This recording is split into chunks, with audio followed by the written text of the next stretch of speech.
We're just playing out her first reaction soon as she stepped out of the theatre, but she's come back to speak with us here on the right stand. Smriti Irani ji, namaste and Jai Hind. Thank you very much, ma'am.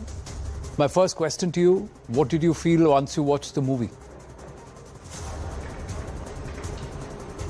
I think that this is a movie that needs to be seen particularly by parents and young girls and even young men, because it's a movie which depicts the process of indoctrination, the process of brainwashing so that a youngster can join terrorist activities, that ISIS brides are an issue, a phenomena or a security hazard which is known internationally, proven by agencies as well, cannot be disputed. The film in itself, the horror of it, the entire impact of it can be felt right towards the end, when the real victims come to the camera. Families who have seen the horror firsthand, literally appealing and begging the country that we need to wake up and we need to recognize that this methodology of entrapment of young girls is underway. I'm mindful that there are some politicians who are trying to make it a Hindu-Muslim issue. Those who have indulged in vote bank politics and vote bank appeasement for years on end. But this is not a religion versus religion issue. This is an India standing united against terrorism issue.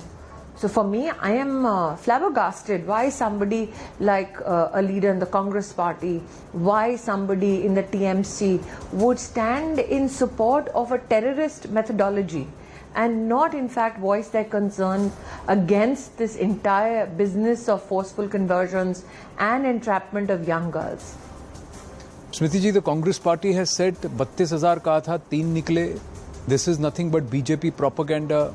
They have also tried to overtly counter this entire reality on the ground. 3 lives, are you telling me the Congress position is that 3 lives are disposable?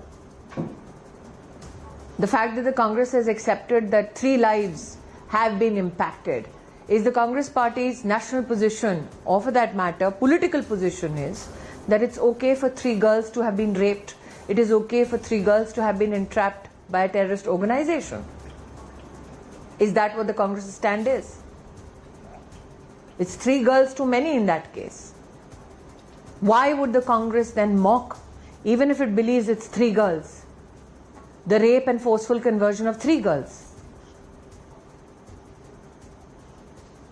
And what makes the Congress so audacious to make that statement? And what is funny, how did they find humor in this entire issue or this entire episode is beyond me. Is gang rape of young women after indoctrination and an issue of humor? Forceful conversion and entrapment of girls so that they can be sent for international terrorist organizations and literally positioned as sex slaves. Is that an issue of humor? 3 girls is one too many, let alone 30,000. But Smriti ji, if the problem is real, then the governments of the day have also brushed it under the carpet. There has never been a real acceptance. There is no if. There is an NCW report of 2017 where the chairperson of the NCW and 2 committee members visited spots in Kerala and met not only affected families, victims, but also social organizations and duly submitted reports, complaints, paperwork to the DGP. The DGP or the Kerala state government cannot deny it. So there's no if this issue is real.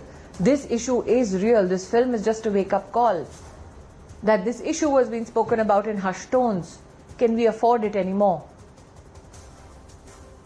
If the fight is against terrorism, why has Bengal gone ahead and blocked it? Why is there a tacit blocking of the screening of the movie in Tamil Nadu as alleged? I have absolutely no sensible answer for that.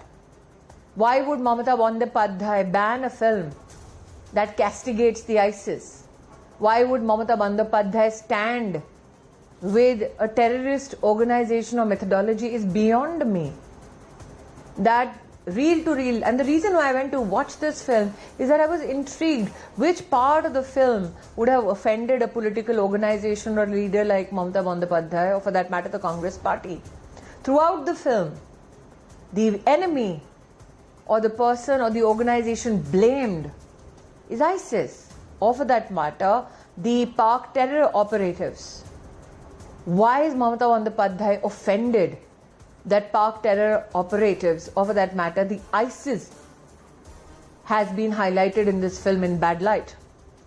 I can understand if she thinks that an Indian citizen or an Indian organization that has absolutely worked within the realm of law has been debased.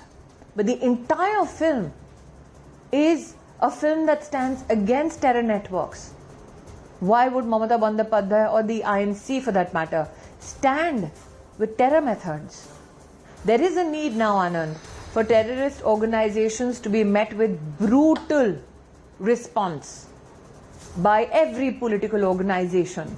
There is a need now for these political organizations that are standing against the film to tell the citizens of the country why.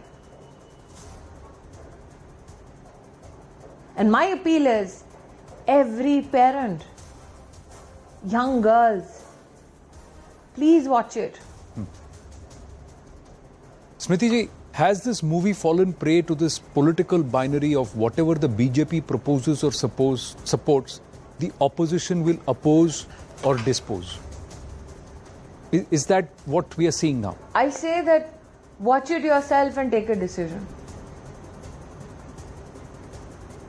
You can say that the NCW report is fake, but towards the end of the film, real victims speak up, literally begging for somebody in the country to listen to them.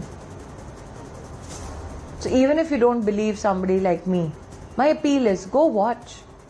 Even if you don't believe somebody like me, my appeal is please Google ISIS brides. This is not a happenstance. This is not an isolated incident event or documentation or for that matter presentation of what is happening. This is an issue that governments across the world are confronted with. Security agencies across the world are confronted with. I think as an Indian, forget the fact that I belong to a political party. As a conscientious Indian, as a human being, why would you not be alarmed and outraged by this film and what it brings to the table? The charge is what do you seek to brush under the carpet? The charge Those is that politicians who are denouncing this film, can they denounce the victim that is seen at the end of the film? Can they denounce girls who are talking about being gang raped? Can they denounce victims who are literally begging their families to be brought back home? So every time a politician stands up and tries to disown what is there in the film, are they not disowning those victims? You make a fair point, and Smriti ji, I must say that at Network 18 we have actually done an in-depth investigation into radicalization in Karnataka, Kerala, Tamil Nadu, south of the Vindhyas.